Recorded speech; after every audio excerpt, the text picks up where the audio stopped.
Hello बच्चों, मैं स्मिता बिजलवान स्वागत करती हूँ आपका आईसीटी वर्चुअल क्लासरूम में। आशा करती हूँ आप सभी स्वस्थ होंगे और अच्छे से अपनी पढ़ाई कर रहे होंगे।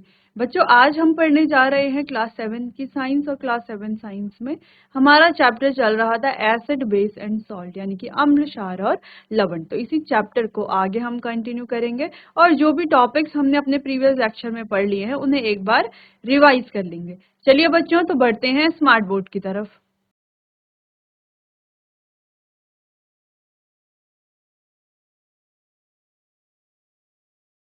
चलिए बच्चों, तो स्टार्ट करते हैं। एक बार रिवाइज कर लेते हैं कि चैप्टर में हमने क्या क्या पढ़ा है। तो चैप्टर में हमने एसिड्स के बारे में पढ़ा है, यानी कि जो अम्ल हैं वो क्या होते हैं, लिटमस पेपर पर इनका क्या प्रभाव पड़ता है। ठीक, एग्जाम्पल्स हमने देख लिए थे एसिड के।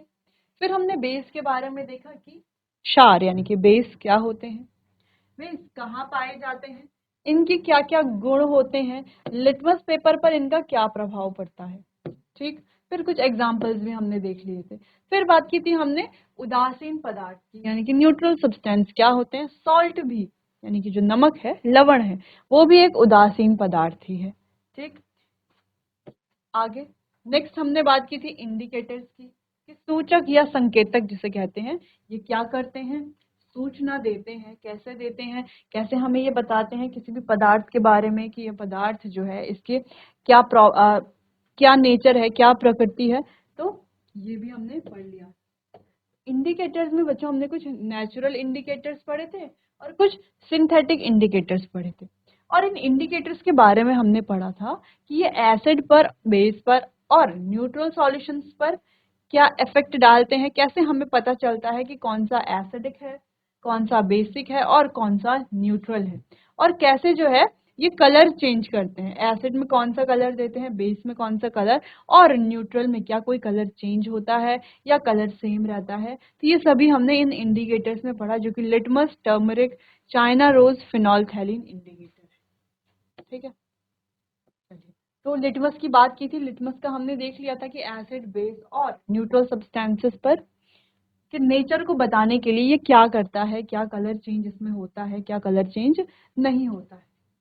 ठीक है, फिर हमने टर्मरिक यानी कि हल्दी का इंडिकेटर की बात की थी कि ये बनाया कैसे जाता है, फिर कैसे हम इसका उपयोग करते हैं अम्ल, क्षार और लवण को, या सॉरी अम्ल, क्षार और जो भी हमारे उदासीन पदार्थ हैं उनका उनकी प्रकृति बताने के लिए, कैसे उनको आइडेंटिफाई करने के लिए कैसे इसका उपयोग करते हैं, क्या कलर में ये चेंजेस लाता है, ये हमने देख लिया था। फिर बात की थी चाइना रोज की, जो गुड़हल का पुष्प होता है। ठीक है, कैसे जो है ये कलर चेंज करता है एसिड में, बेस में और सॉल्ट में। फिर बात की थी हमने फिनोल्फथैलीन इंडिकेटर की, ये भी कैसे एसिडिक सॉल्यूशन के बारे में हमें बताता है, कैसे आइडेंटिफाई करते हैं हम इसके मदद से एसिडिक, बेसिक और न्यूट्रल सॉल्यूशन को, और क्या कलर चेंज यहाँ पर होता है। तो जैसे लिटमस में हमने देखा, वो एसिड में जो है रेड कलर देते हैं, बेस में ब्लू कलर देते हैं, और न्यूट्रल सब्सटेंसेस में नो चेंज, कोई भी कलर में चेंज नहीं देते। जबकि जो टर्मरिक यानी कि हल्दी का इंडिकेटर है, वो एसिड में कोई चेंज नहीं देते, बेस में रेड कलर देते हैं और न्यूट्रल सब्सटेंसेस में भी कोई चेंज नहीं देते।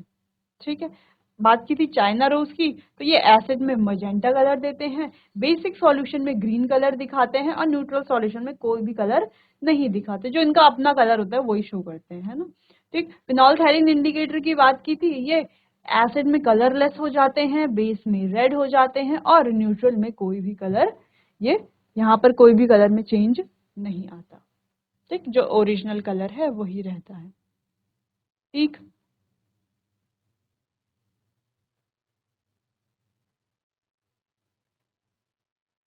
ये भी हमने पढ़ लिया था। फिर हमने बच्चों पीएच स्केल की बात की थी कि पीएच स्केल क्या है, कहाँ से कहाँ तक इसमें नंबर्स होते हैं, कौन सा नंबर क्या आइडेंटिफाई करता है या क्या हमें बताता है। जैसे 0 से 6 तक के नंबर हमें एसिडिक नेचर के बारे में बताते हैं, जबकि 8 से 14 तक के नंबर हमें बेसिक या एल्कलाइन नेचर के बारे में बताते हैं, जबकि जो 7 पे होता है वो हमें न्यूट्रल नेचर के बारे में बताते हैं।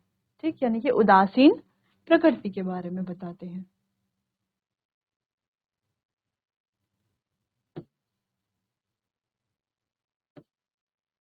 आगे हमने न्यूट्रलाइजेशन रिएक्शन पढ़ी थी बच्चों कि न्यूट्रलाइजेशन रिएक्शन क्या है, जिसे उदासीनीकरण अभिक्रिया भी कहते हैं। अब इसमें क्या होता है, उदासीनीकरण में क्या होता है बच्चों कि एसिड को और बेस को मिला दिया जाता है। तो जब हम एसिड को और बेस को मिलाते हैं तो क्या बनता है, सॉल्ट और वाटर हमें मिलता है।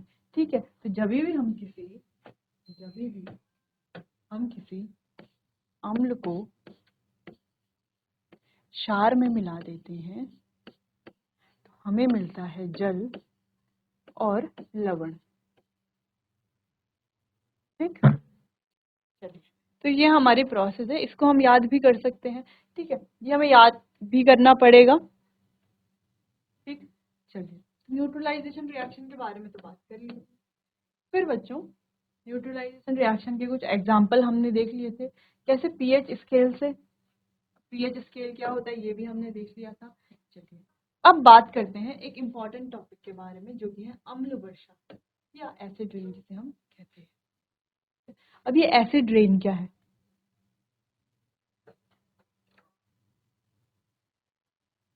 यानी कि ये जो अम्ल वर्षा है ये है क्या। अब अम्ल तो हमें पता है, अम्ल के बारे में तो हमने अभी पढ़ा। अगर सिर्फ अम्ल को देखा जाए, अम्ल को तो हम जानते हैं कि अम्ल क्या है, क्या इसका प्रभाव होता है लिटमस पेपर पर या किसी अन्य सूचक पर, क्या प्रभाव ये डालता है, क्या इसकी प्रॉपर्टीज होती हैं, ये हमने देख लिया। एग्जाम्पल की भी हमने अम्ल के देख लिए। और अगर वर्षा की बात की जाए तो वर्षा भी हम जानते हैं, बारिश कैसे बारिश होती है ये भी हमें पता है ना। तो ये दोनों चीजें तो हमें पता है, अम्ल और वर्षा दोनों के बारे में। तो जब इन दोनों को मिला दिया जाए तो जब जल में अम्ल की मात्रा बढ़ जाए, है ना, जो वर्षा हो रही है, जो पानी आ रहा है वो तो नॉर्मल वाटर है, ठीक है, पर जब उसमें अम्ल की मात्रा बढ़ जाती है तो उसे अम्लीय वर्षा कहते हैं। ठीक, चलिए, तो अब आप कहेंगे कि अम्ल तो बहुत ज्यादा हानिकारक होता है, स्किन पे अगर हमारे गिर जाए तो जल जाएगा, लेकिन और अगर वर्षा के रूप में गिरेगा तब तो बिल्कुल हमें गला देगा, सब चीजों को खराब कर देगा। तो ऐसा तो होता है कि जब अम्लीय वर्षा होती है तो काफी सारी चीजें जो है वो खराब हो जाती हैं, यानी कि उनका जो नेचर है वो कैसा हो जाता है, एसिडिक हो जाता है। ठीक, लेकिन इतनी ज्यादा भी नहीं एसिडिक ये होती कि हम जाएंगे तो बाहर बिल्कुल हमें जला देगी, इतनी ज्यादा एसिडिक भी नहीं होती। ठीक है, बाकी एसिडिक तो होती है। अब जो पानी है वो कैसा हो जाता है, एसिडिक हो जाता है। कैसे, देखो, अब जब अम्ल वर्षा होगी तो पानी कैसा होगा, अम्लीय होगा। अब यही वर्षा का पानी किस में गिरेगा, जो हमारे खेत खलियान है उन पे गिरेगा। तो खेत खलियान में मिट्टी कैसी हो जाएगी, एसिडिक हो जाएगी, है ना, अम्लीय हो जाएगी मिट्टी भी। और जब जो मृदा है, मिट्टी है, उसमें अम्लता बढ़ जाएगी या अम्लीय हो जाएगी, वो एसिड की मात्रा बढ़ जाएगी, तो कैसे वहां पर फसल होगी, है ना। तो यानी कि मिट्टी को तो खराब करता है एसिड। फिर वही पानी, ये जो एसिड रेन का पानी है ना, जब बह करके कहाँ जाता है, जो हमारी नदियां हैं, रिवर्स हैं, उनमें जाता है। अब नदियों रिवर्स में बहुत सारे हमारे एक्वेटिक प्लांट्स रहते हैं, एनिमल्स रहते हैं, जो जल में रहने वाले प्राणी हैं, वो सभी रहते हैं। अब ये जो पानी है ये जाता है रिवर्स में, ठीक है, नदियों में, झीलों में, तालाबों में, इनमें जाता है। तो वहां भी उस पानी को भी क्या बना देता है, एसिडिक बना देता है। जो वहां रहने वाले जो भी प्राणी हैं, जो भी प्लांट्स हैं, उनको क्या करता है, उनके लिए हानिकारक होता है। ठीक, और क्योंकि पानी में क्या बन जा रहा है, एसिड की मात्रा बढ़ जा रही है, तो वो जो प्राणी वहां रह रहे हैं, जल में रहने वाले जो प्राणी हैं और प्लांट्स हैं, उनके लिए भी ये हानिकारक हो जाता है। ठीक, तो अम्लीय वर्षा जो है हानिकारक है बहुत ज्यादा। अब होती कैसे कैसे है, अम्ल बनता कैसे है ना, बनेगा तो जब वर्षा होगी उसी समय बनेगा, ऊपर ही बनेगा, ऊपर से वर्षा होती है। तो कैसे कैसे बनता है इसको हम देख लेते हैं। तो अम्लीय वर्षा वायु में नाइट्रोजन डाइऑक्साइड, ठीक है, नाइट्रोजन डाइऑक्साइड और कार्बन डाइऑक्साइड और सल्फर डाइऑक्साइड, अच्छा मेन कंपोनेंट है इसका नाइट्रोजन डाइऑक्साइड और सल्फर डाइऑक्साइड। ठीक, जैसे वायु प्रदूषकों की उपस्थिति के कारण होती है। तो जब ये वायु प्रदूषक हवा में होते हैं, कौन, नाइट्रोजन डाइऑक्साइड, SO2 यानी कि सल्फर डाइऑक्साइड, ये जब वायु में होते हैं उस दौरान जो वर्षा होती है, तो वो वर्षा कैसी हो जाती है, वाटर के साथ वो मिल जाते हैं, पानी के साथ मिल जाते हैं और एसिड फॉर्मेशन करते हैं, यानी कि एसिड बनाते हैं, जिस वजह से ये जो वर्षा का जो पानी है ये कैसा हो जाता है, अम्लीय हो जाता है, यानी कि एसिडिक हो जाता है। ठीक है, अब ये गैसें जो हैं, जिन गैसेस की हमने बात की, नाइट्रोजन डाइऑक्साइड की या सल्फर डाइऑक्साइड की, अब ये गैसें आई कैसे हमारे एटमॉस्फेयर में या आई कैसे हम वायु में, तो आती कैसे, जब हम फ्यूल्स को जलाते हैं। ठीक है, तो फ्यूल्स जो भी हमारे ईंधन होते हैं, ईंधनों को जब हम जलाते हैं तो उनसे जलाने के बाद क्या निकलता है, धुआं निकलता है। तो इसी में ही सल्फर होते हैं, ठीक है, कार्बन होता है, नाइट्रोजन होता है, यानी कि nitrogen dioxide, carbon dioxide, sulphur dioxide, ये सब इन्हीं फ्यूल से निकलता है। ठीक है, जो भी हमारी ये फ्यूल्स हैं, जब ये जलते हैं, चाहे वो कार्बन कंटेनिंग फ्यूल्स हो, उसमें पेट्रोलियम हो, चारकोल हो, कोक हो, कोई भी हमारा ये फ्यूल है, इनसे ये गैसेस निकलती हैं। और बच्चों, इनके कंप्लीट कंबशन से, इनकम्प्लीट कंबशन से ये गैसेस निकलती हैं, जिनसे कि एसिड रेन होती है।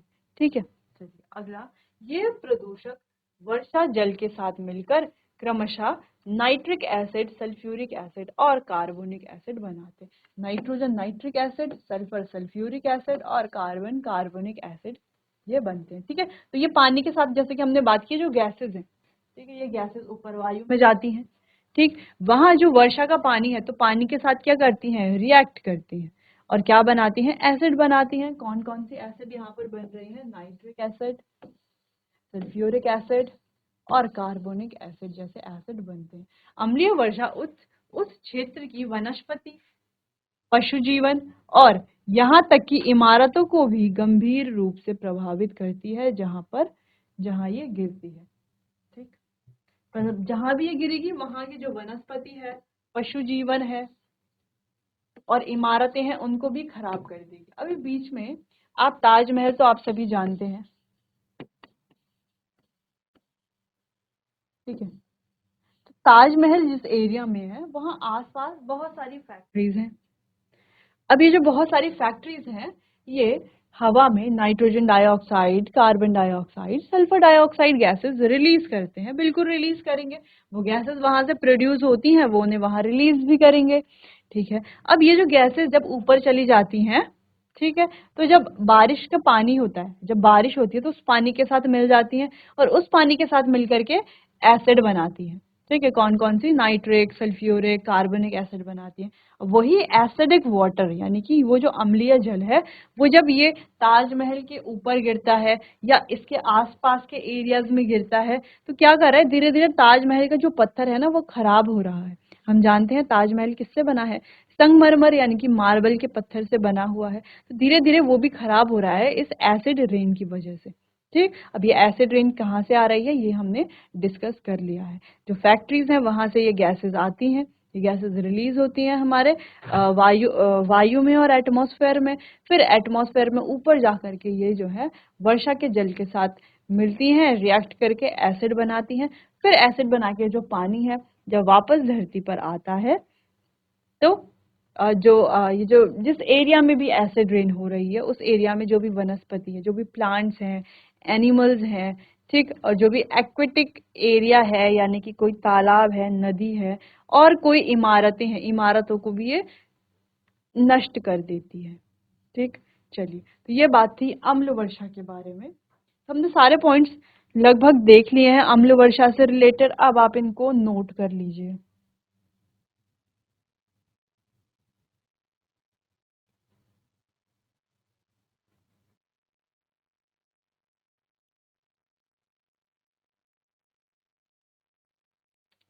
चलिए, तो अम्ल वर्षा यानी कि एसिड रेन के बारे में आप समझ गए होंगे। चलिए, तो ये है कुछ एसिड रेन का एक साइकिल। ठीक है, एक साइकिल या एक विजुअल रिप्रेजेंटेशन है कि एसिड रेन कैसे होती है। देखो बच्चों, देखो कार है, यहाँ पे कार दिख रही है आपको, ठीक है, तो ये जो पेट्रोल है, पेट्रोलियम जब जलता है और फैक्ट्रीज हैं, तो इससे NO2 और SO2 यानी कि नाइट्रोजन डाइऑक्साइड और सल्फर डाइऑक्साइड, ये फॉर्मूलाज हैं नाइट्रोजन डाइऑक्साइड का SO2, सल्फर डाइऑक्साइड का सल्फर डाइऑक्साइड का SO2, नाइट्रोजन डाइऑक्साइड का NO2। नाइट्रोजन मतलब एक नाइट्रोजन, डाइऑक्साइड यानी कि डाई ऑक्साइड यानी कि दो ऑक्सीजन।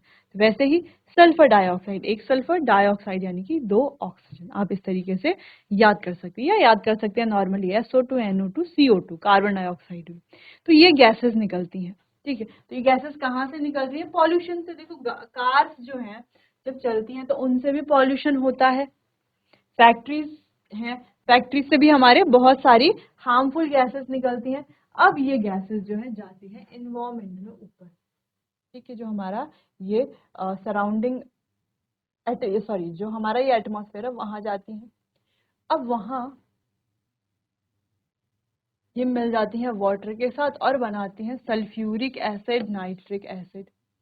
फिर उसके बाद होता है वेट डिपोजिशन, रेन, स्नो और स्लीट जैसी चीजें यहाँ पे देखने को मिलती है। तो ये सारे ही कैसे नेचर के होते हैं? एसिडिक होते हैं, ठीक। ये जो डायग्राम है एक, इसको आप बना सकते हैं, या ये जो साइकिल हम कह सकते, साइकिल तो नहीं कह सकते लेकिन डायग्राम हम कह सकते हैं, इसको आप अपनी कॉपी में नोट कर सकते हैं बच्चों।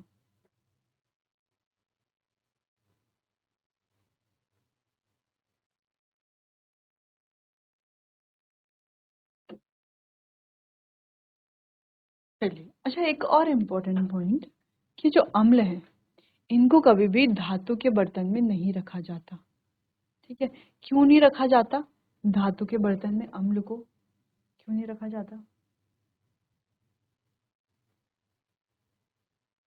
सोचिए से एक बार।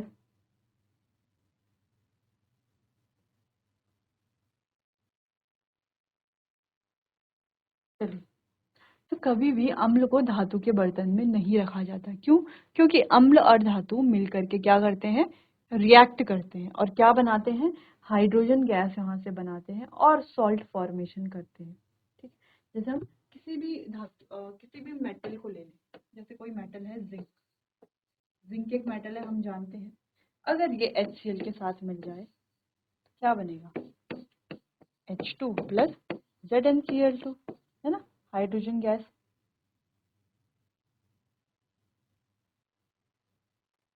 या हम किसी और मेटल को मिला लें, जैसे हम मिला लें Na को HCl के साथ मिला लें हम Na, ये देगा NaCl plus H2 gas. Reaction balance हम कर लेंगे।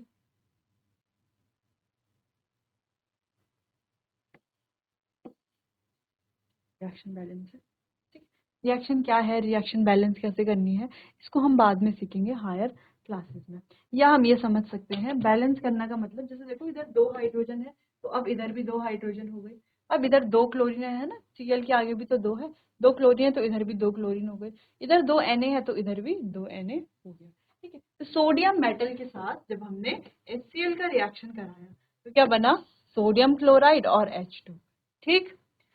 तो हमेशा कहा जाता है कि जो अचार है उसे कभी भी मेटल के बर्तन में ना नहीं रखना चाहिए, ठीक है। क्योंकि अगर वो एसिडिक नेचर में है, ठीक है, अगर क्योंकि हम उसमें विनेगर डालते हैं, काफी चीजें डालते हैं, तो उसको नहीं रखते। क्यों नहीं रखते मेटल में? जो धातु का जो बर्तन है उसमें नहीं रखते। क्यों नहीं रखते? क्योंकि बच्चों वो क्या करता है, धातु के साथ रिएक्ट करेगा, हाइड्रोजन गैस बनाएगा और सॉल्ट फॉर्मेशन करेगा, जिससे कि वो खराब हो जाएगा अचार, है ना। तो हमेशा आपने देखा होगा उसे किसी बरनी में या कांच की बोतल में या प्लास्टिक की बोतल में रखा जाता है जब हम अचार रखते हैं कभी भी, ठीक है। चलिए, अगर हमें किसी एसिड को भी रखना है तो आपने लेबोरेटरी, जो भी हमारी प्रयोगशालाएं होती हैं उनमें देखा होगा कि जब किसी एसिड को रखा जाता है, ठीक है, कोई भी लेबोरेटरी में आपने देखा होगा एसिड को रखा जाता है, तो एसिड को कैसे रखा जाता है? इन्हें हमेशा जो हमारे कांच की बॉटल्स होती है ना, जो ग्लास बॉटल्स होती है उनमें रखा जाता है, ना कि किसी मेटल के बर्तन में रखा जाता है। नहीं रखा जाता है। क्यों नहीं रखा जाता? इसी वजह से नहीं रखा जाता क्योंकि ये क्या करते हैं, रिएक्ट करते हैं। रखा जाता है ऐसा इसीलिए क्योंकि अम्ल आमतौर पर प्रतिक्रियाशील प्रकृति के होते हैं। अगर हम इन्हें धातु के बर्तनों के साथ रखते हैं तो ये धातु के साथ अभिक्रिया करके उसे नष्ट कर सकते हैं।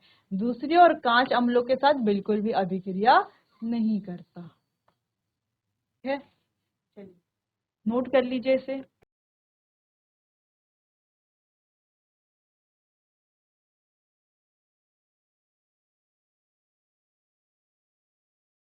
चलिए बच्चों, आज के लिए बस इतना ही। बाकी चैप्टर को कंटिन्यू करेंगे हम अपने आने वाले अगले सेशन में। तब तक के लिए आपका बहुत बहुत धन्यवाद।